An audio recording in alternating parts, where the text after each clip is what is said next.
聽到呢度，你好可能已經開始心急啦，因為你已經知道你冇辦法再喺其他機構嗰度借到新錢去減低你嘅每月還款額㗎。不過咪 stop 個 video 住，我仲有辦法。你而家咧就可以打去你欠款嘅機構要求減息。如果你想立即咁樣學識點樣可以還清債務，即刻 click 入去下邊條 link， 你就可以得到我呢一本有關還債嘅 ebook 啦。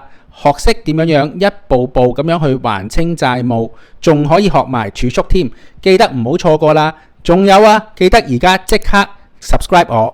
以下呢就係模擬對白。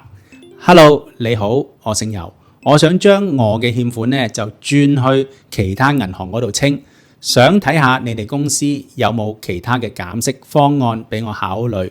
麻煩你將我轉去你哋嘅主管嗰度俾我了解一下。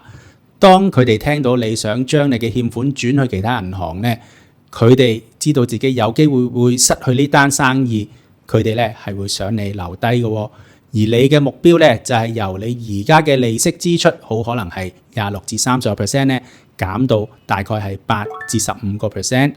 如果佢哋俾你嘅方案你聽唔明嘅話，你直接叫佢哋用佢哋嘅方法解釋多次俾你聽。如果都聽唔明嘅話，叫佢哋留低佢哋嘅電話俾你，你話有問題再打俾佢。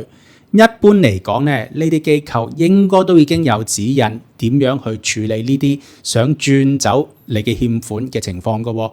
如果你打嗰間係唔成功嘅話，唔緊要，唔好氣餒，繼續去打下一間，一間一間咁樣去試喎。